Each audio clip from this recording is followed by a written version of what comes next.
Good afternoon, everyone. This is Christy from Van Ahn Company. It's Thursday, May 12th. I'm going to go over the markets with you. It looks like you had a little bit of spread unwinding going between corn and soybeans as you've really ran up the spread between the two contracts. And what you did, I think, is just have a little bit of a reversal in profit taking with beans lower and corn higher. This is the first time you've really been able to see corn hold its own with a soybean market declining. And so usually when you see those beans drop off, it takes corn and wheat with it. Today was different than that. So you had corn up anywhere from about 11 to 12 cents. Soybeans down 6 cents. They were down about 16 at one point, so they did find some support off their lows for the day. And then the wheat market anywhere from 3 to 7 cents higher. You also have a little bit of talk of maybe some freeze issues coming through North Dakota, South Dakota, Minnesota, and parts of northern Iowa. That should be happening tonight and tomorrow morning. A lot of people are saying with the moisture that we have around and the fact that it should be a little bit short-lived, it shouldn't cause too much damage, but nonetheless temperatures are going to get into those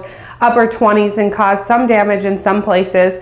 And so it gained a little bit of attention in the market, and just for the fact that, you know, you might have seen managed money finally coming in here and buying corn, because they have a lot of room to buy corn and wheat versus the limited amount of room they have to buy soybeans before you get to your very top side. Also, to move this market the way it did today was very dismal sales in soybeans for export numbers. Now, this has been the argument that you took up the demand 170 million bushels from last year, and we had very low soybean prices last year. So you expect this demand to increase that significant on a much higher soybean price. A lot of people are saying that this higher soybean price should hurt the demand structure, and that was very evident today, as you were expecting to have 750 million metric tons to 1 million metric tons, and you ended up with 216,000. So I mean, it was well below the estimated range of export sales. Corn came in at 1.1, well into the range, and then and wheat had strong ones as well. So overall, it was enough news to kind of spread the markets how they did do. You had about a 26-cent move into the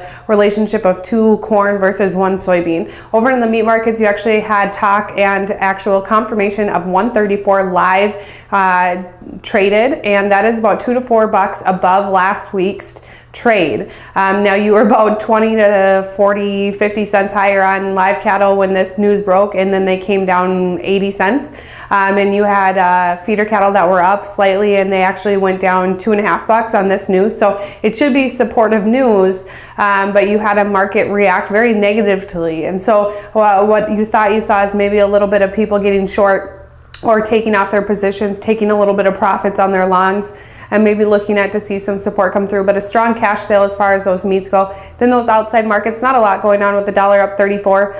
Crude and the Dow both steady. I am surprised that you haven't seen a little bit of talk out of the impeachment process moving forward out of Brazil's president. I thought you might get a little bit more of that into the soybean market, but you haven't yet. I do have to close with a disclaimer. Trading in futures and options involves risk loss and may not be suitable for all producers. Have a great day.